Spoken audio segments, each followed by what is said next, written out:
Here you stand at a crossroads. You have a choice. You may take the red pill and carry on with your day, blissfully ignorant. Or you may take the blue pill, and the story starts. You enter the world of the League of Theories, where a group of extraordinary minds wake up in their beds and believe whatever they want to believe, regardless of common sense, logic, or reality. They would like to fight the robot overlords, using them as power sources, but they are too busy trying to get their Facebook page over 5 likes. And this is their story.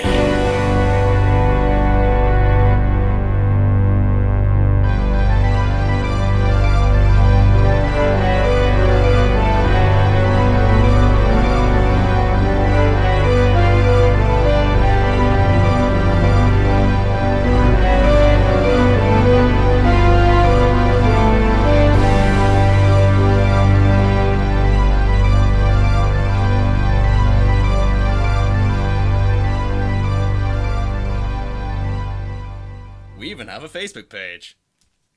Today, our story begins with AJ pacing in the Synergy Dome, a building so spectacular that we cannot afford to use it as a location in any more episodes than this. It is a dome constructed in order to create the most efficient environment for conspiracy theories to be created, for science to be done, and for AJ and Tristan to generally be themselves, without causing too much harm for anyone else. The walls are solid plastic, padded with cushions. The floor is technically mortar, brick, and wooden beaming, but is now 90% discarded biscuit packet wrappers, tea strains, and marshmallow remains. There is a single sleeping bag fixed to the wall by staples, hopes and dreams, for use in longer projects. This room has seen many sights: the realization of theory chromatic inequality, the creation of theory of farmland deficiency relativity, even the discovery of the tea-stirring method of clockwise rotational oscillations in the spoon fluctuation. Currently we find AJ in the dome. Have we quite finished? I have to set the scene. This isn't a video, don't you know? We have to get him an award for this one. You know, some fantastic oration, a mighty speech, truly spectacular. I quite agree! Really? We're turning to that overused character this early in the episode? Yes, we have. And now back to the dome. I have hit a brick wall with this problem. AJ, how long have you been in here? No, don't answer that. Let's guess your tea is at 58 degrees. So, taking ambient temperature into account... No, I have no idea where I was going with this. Clearly something's wrong, though. What is it? Well, just look at the board, you'll know. No, I don't. It's just confusing. Why have you written try more ham? I am trying to come up with a theory as to what happens to all the ham in our fridge. So why more ham? I'm kind of hoping to find the ham event horizon, the point of no return for ham, so as to help me find the point of disappearance for the ham. That's madness. How could you, a mere man, find the ham event horizon? That's precisely the point. I've called in an expert to help me. An expert? Sounds more like you'll need a butcher. You don't know any experts. Maybe not, but the closest thing we have is a Linda. A butcher? Probably not. Another League's member. Another League member is coming here? Yes, and they'll be here any moment now. Any moment now. I've been in the studio this entire time. Do we have to explain this again? You're in the studio, but you're not in the scene yet. Just pretend. Pretend. You're an actor. I know Imagine is therefore difficult, but do try. Fine, I'll just narrate her into the scene already. Suddenly! Hang on, I didn't finish. I thought it'd be practical to just get on with it. But I'm paid to do the narration. What? Well, unpaid, but ever hopeful. These people may need you so they actually get anything done, but I can quite easily manage. I am a capable woman. What? You're a woman? Well, yes. A female woman? Oh, you're not one of those lot, are you? You're not going to be like that. Ugh, honestly. I'll just leave now then, shall I? No, we're not like that. We just didn't know you were female. What? How? It says so on my Facebook page. You asked me to help you over Facebook. Yeah, well, we thought you were, an internet woman. Say what? A man pretending to be a woman. You know, not everyone on the internet is male, right? Well, no, but this is probably best left for another day.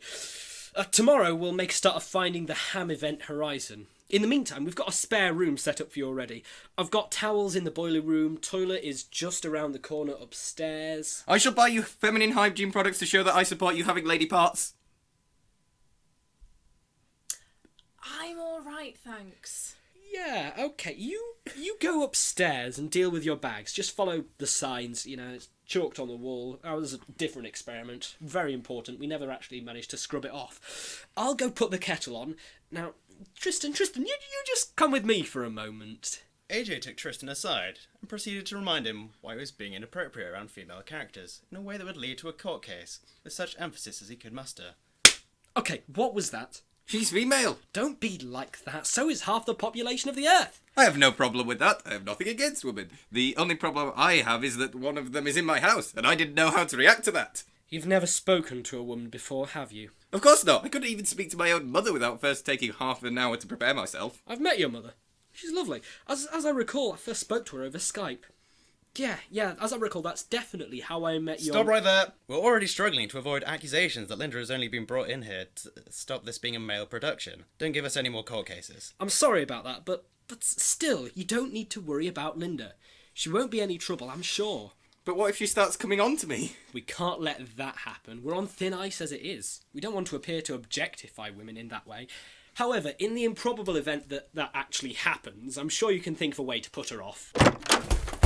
Hi, just one question. And Tristan promptly responded in the only way he knew how. How can we help? Is that normal? Sadly, yes. I keep a bucket with me whenever I'm with him, just in case. Actually, I think I'm fine. I'll find the fire extinguisher myself. Bye! You see, Tristan, after that I think you're going to be okay. She's very tolerant of you. Tolerant of us? She was the one who needs a fire extinguisher, and she's only been in here 2 minutes. Well, she might not think the same way as you. She might just be taking precautions. I think you're overreacting. Besides, she only needs a fire extinguisher. I set fire to your dog once, if you remember. Well, John did. Also, I didn't want that dog. Well, I just felt really bad for you having, run over your cat. But still, my point stands, and she'll only be here until we find the Ham Event Horizon. You mean she's a guest appearance? Yes. Just go and talk to her. Try it. She'll be gone soon enough, so take advantage of the experience. Grow as a person. Okay, you're right. I was taking a very narrow view of her. I accept I was wrong and will do my best not to scare her off through social ineptitude. Fat chance. The show isn't well written enough for that much character development. Tristan went through the main room, bearing an olive branch of tea. He then left the foliage on the confused Linda's lap, and returned with a cup of tea. I brought tea. Thanks. I don't suppose you have any biscuits. And Tristan remained in that position for the entire evening, until we all had to drag him off to bed. However, the next day in the Synergy Dome... Are you sure about that? Look at me. Do I look like a woman who would make a statement like that if it were wrong? No. I am entirely right. The evidence supports me. And if you were but willing to take the risk, the experiment would back me up. Very well. I wouldn't have called you in this matter if you weren't the best person for the job. I shall defer to you. Good lord, you were right. The mustard is better than the supermarket brand. Of course I'm right. Now, back to the Ham Event Horizon. Of course. Now you may see the way the ham loop collapses in on itself between those 2 points on the Ham-Sniger scale. If we're going to find it, then it will be there. Have you tried running the simulation with double slices? Double slices? Are you mad? If we tried that, the whole system could invert, sending reverberations throughout the entire pig meat section of science. Have you any idea what sort of implication that could have on the delicatessen? But it might just be mad enough to work. Well, just look at the data. What else do we have left to try? What do we have left to lose? Perhaps I should repeat myself. Reverberations throughout the entire pig meat section of science. What do you not get about that? Very not good. Catastrophic, some might say. The end of bacon, others might. We're running out of choices. It's either that or we give up now. And that is not an option. You're right. I suppose you were always right. Running the simulation now. And let's just hope you're right. Hey, what do you know? It worked. As if that worked. I was just making it up. How do you think we write this entire thing? Well, we still don't really know for sure. About how we write the scripts or about the Ham Event Horizon? Both. Now get out of my scene. Only time will tell to show if it works in real life. Well then, Linda, it has been a pleasure working with you. Short, but pleasurable. Take that out of context and you have a court case right there. And some social commentary. Yes, it was a real pleasure. Oh, yeah, good. Well, I hope you have a good journey home. Well, that's just the thing. It's a shame that I have to go so soon, isn't it? Well, we haven't actually written you into any other episodes for a while. I mean, we might just slot you in, out out of just a lack of ideas, but you know.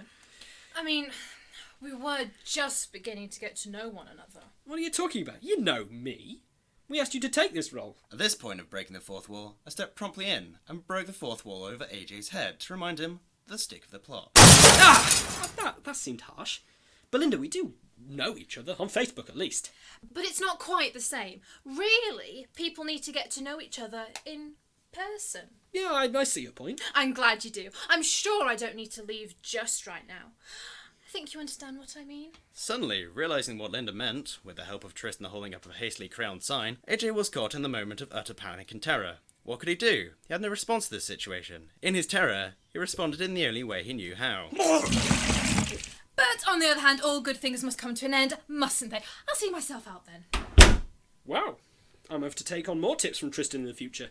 The League of Theories was conceived, written and produced by Alex Jones and Nathan Thomas, featuring the voices of Stephen Holland as the narrator, Nathan Thomas as Tristan, Alex Jones as AJ, and guest starring Isabel Crossley as Linda.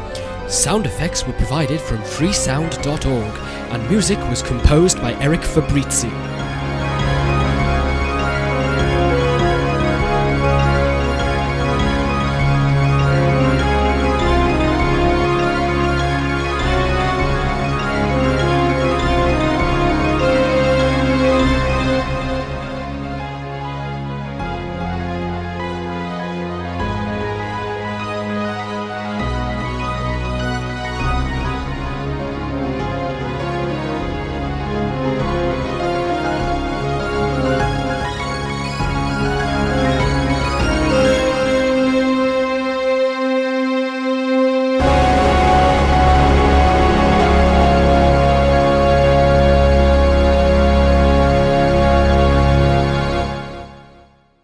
Well, that episode was far more plot-filled than usual.